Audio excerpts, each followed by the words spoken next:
छठ पूजा व्रत कथा विधि। सूर्य षष्ठी महात्म्य।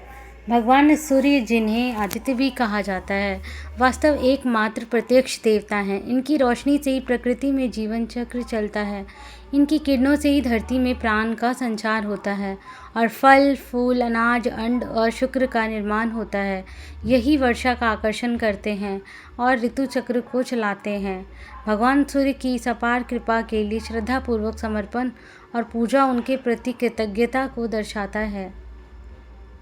सूर्य षष्ठी या छठ व्रत इन्हीं आदित्य सूर्य भगवान को समर्पित है। इस महापर्व में सूर्य नारायण के साथ देवी षष्ठी की पूजा भी होती है।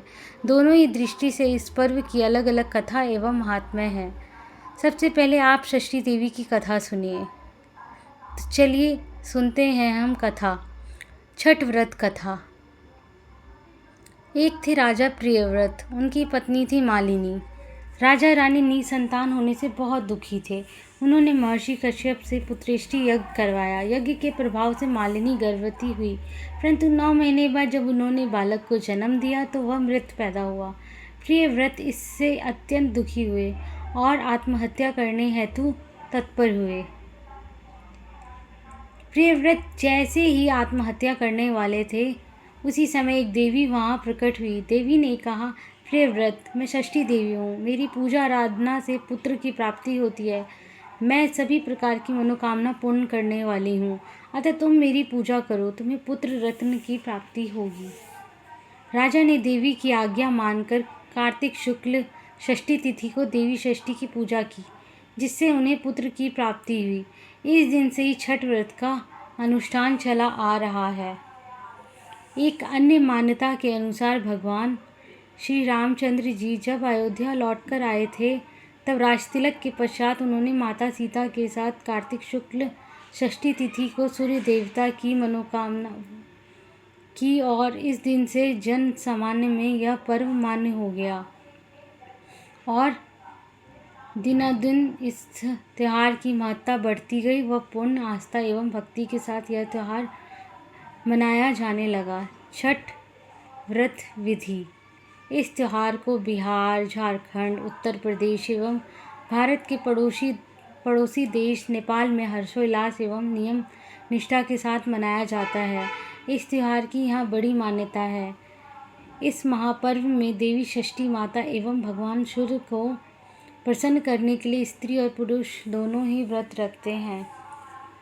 व्रत 4 दिनों का होता है। पहले दिन यानी चतुर्थी को आत्मशुद्धि हेतु व्रत करने वाले केवल अरवा खाते हैं, यानी शुद्ध आहार लेते हैं। पंचमी के दिन नहाय खाए होता है, यानी स्नान करके पूजा पाठ करके संध्या काल में गुड़ और नए चावल से खीर बनाकर फल और मिष्टान से छठी माता की पूजा की जाती है।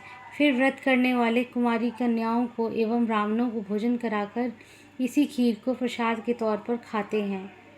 षष्ठी के दिन घर में पवित्रता एवं शुद्धता के साथ उत्तम पकवान बनाए जाते हैं। संध्या के समय पकवानों को बड़े बड़े बांस के डालों में भरकर जलाशय के निकट यानी नदी, तालाब, सरोवर पर ले जाया जाता है। इन जलाशयों में ईख का घर बनाकर उन पर दिया जलाया जाता है। व्रत करने वाले जल में स्नान कर इन डालों को उठाकर डूबते सूर्य एवं षष्ठी माता को अर्घ्य देते हैं। सूर्यास्त के पश्चात लोग अपने अपने घर वापस आ जाते हैं। रात भर जागरण किया जाता है। सप्तमी के दिन सुबह ब्रह्म मुहूर्त में पुनः संध्या काल की तरह डालों में पकवान, नारियल, केला, मिठाई भरकर नदी तट पर लोग जमा होते हैं। व्रत करने वाले सुबह के समय उगते सूर्य को अर्घ्य देते हैं। अंकुरित चना हाथ में लेकर षष्ठी व्रत की कथा कही और सुनी जाती है। कथा के बाद प्रसाद वितरण किया जाता है और फिर सभी अपने अपने घर लौट आते हैं। व्रत करने वाले इस दिन पारायण करते हैं। इस पर्व के विषय में मान्यता यह है कि जो भी षष्ठी माता और सूर्य देव से इस दिन मांगा जाता है, वह मुराद पूरी होती है। इस अवसर पर मुराद पूरी होने पर बहुत से लोग सूर्य देव को दंडवत प्रणाम करते हैं। सूर्य को दंडवत प्रणाम करने का व्रत बहुत ही कठिन होता है। लोग अपने घर में कुल देवी या देवता को प्रणाम कर नदी तट तक दंड देते हुए जाते हैं। दंड की प्रक्रिया इस प्रकार से है। पहले सीधे खड़े होकर सूर्य देव को प्रणाम किया जाता है, फिर पेट की ओर से ज़मीन पर लेटकर दाहिने हाथ से ज़मीन पर एक रेखा खींची जाती है।